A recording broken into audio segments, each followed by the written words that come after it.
सबसे पहले आमंत्रित कर रहे हैं आज के इस आयोजन के केंद्र बिंदु डॉक्टर घमंडी लाल अग्रवाल जी को मंच पर उद्गार व्यक्त करने के लिए आमंत्रित कर रहे हैं और समय का ये ध्यान रखेंगे। जितना अब मंचासीन महानुभाव समय का ध्यान रखेंगे उतना ही हम समय पर इस कार्यक्रम को संपन्न कर पाएंगे। डॉक्टर घमंडी लाल अग्रवाल जी।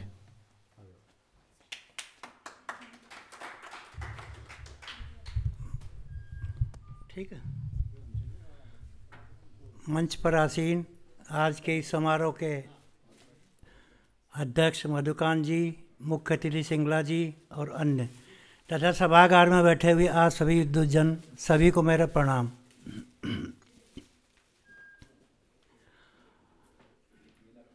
आभार व्यक्त करता हूँ आनंद कलम मंच प्रकाशन का, जिनके सौजन्य से आज मेरी नवीनतम कृति लोक संस्कृत के साहित्यकार, लोक संस्कृत के संवाहक, लोक साहित्यकार जयलाल दास। दरअसल इस किताब का अभी लिखने का मेरा मन बिल्कुल था नहीं, क्योंकि पहले से ही 3 पुस्तकें उनके ऊपर मौजूद थी जिनका मैंने अध्ययन किया। डॉक्टर मनोज भारत, विनोद वर्मा दुर्गेश और जय भगवान सैनी, तीनों 2 जीवनी गद्य विधा में और 1 पद्य विधा में लिखी गई थी। इनके पिछले 2 बार के कार्यक्रमों के दौरान मैंने पाया कि इनके पूरे परिवार में जयलाल दास जी, शमशेर सिंह एडवोकेट, आनंद प्रकाश जी, सुनीता जी, तीनों बच्चे, बहू, छोटे भाई राकेश, उनकी पत्नी, दोनों बिटिया और बेटे गुलकेश खिंची, सब में कोई न कोई साहित्य और कला के प्रति रुझान है। इसलिए उनके समूचे व्यक्तित्व और कृतित्व को आकलन करने के लिए एक पुस्तक का मैंने शीर्षक रखा था कलाकार कुणबा, और उसी संदर्भ में इनके पास में आया भी था। उसके कुछ चैप्टर बना के 20-21 चैप्टर बना लिए थे मैंने। उसी दौरान इन्होंने जनवरी, फरवरी, मार्च के लिए लेख भी आमंत्रित कर रखे थे, तो मेरा मन उस पुस्तक को लिखने के पहले जयलाल दास जी के जीवन चरित्र पर एक आलेख लिखने का हुआ, जो इस पत्रिका में प्रकाशित हुआ। वो 1200 शब्दों का आलेख मैंने जब इनको भेजा तो उन्होंने पूरा आलेख पढ़ने के बाद कहा कि आप उनके जीवन चरित्र पर एक अपने हिसाब से, अपने एंगल से, अपने शैली में एक पुस्तक लिखिए। तो मैंने तुरंत हाँ कर दी और बस उसी दिन से काम चल पड़ा। बात 20 नवंबर की थी और फिर बहुत दिन रात मेहनत करके मैंने सिर्फ 20 दिनों के अंदर पूरी पुस्तक के 21 चैप्टर लिखे और इनको सौंप दिए।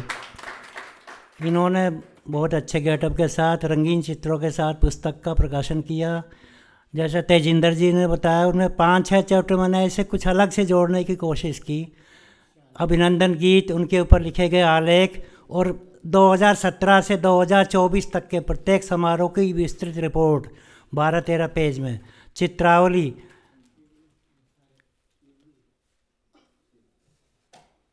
और सिलसिलेवार जैसे जैसे उनका जीवन बीता, जन्म से शिक्षा, बचपन, विवाह पहले हुआ या बाद में, या पहले व्यवसाय किया, उसी क्रम में मैंने इसको लिया, आगे पीछे बिल्कुल नहीं किया। जैसे जैसे उनकी एज के हिसाब से जो काम करते गए उसी हिसाब से मैंने चैप्टर निर्धारित किए।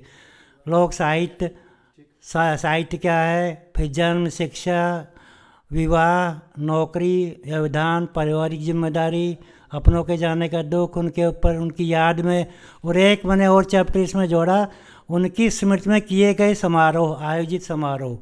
वो 2 जगहों पर, नंबर 1 झोजू कला में और नंबर 2 सर्वे सदन भिवानी में, तो दोनों का अलग अलग उल्लेख उसमें किया गया। इस प्रकार से पूरी पुस्तक को 21 अध्याय में बांट करके मैंने 21 दिन के अंदर ही इनको सौंप दी पुस्तक और उसको बहुत सुंदर ढंग से प्रकाशित की। इनका हार्दिक आभार।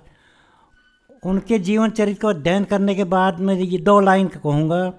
जब तक ये ब्रह्मांड रहेगा होंगे लोग तमाम, जब तक ये ब्रह्मांड रहेगा होंगे लोग तमाम, दिशा दिशा जयलाल दास का गूंजेगा नित नाम। दिशा दिशा जयलाल दास का गूंजेगा नित नाम। मेरा मानना है कि जीने में कोई मज़ा नहीं आता, मज़ा आता जीकर मरने में। उस समय व्यक्ति के व्यक्तित्व का आकलन किया जाता, उसके कृतित्व का आकलन किया जाता। जीते जी कोई आपकी प्रशंसा नहीं करेगा, मरने के बाद आपके समूचे कृतित्व का आकलन किया जाएगा, और वो ऐसा लगता है जैसे हमारी आंखों के सामने है, कहीं भी नहीं गए हों। बेशक भौतिक रूप से हमारे बीच नहीं है, लेकिन उनके कृतित्व, उनके भजन, उनका साहित्य वो हमें मार्गदर्शन करते रहेंगे। मेरा उनको सत सत प्रणाम।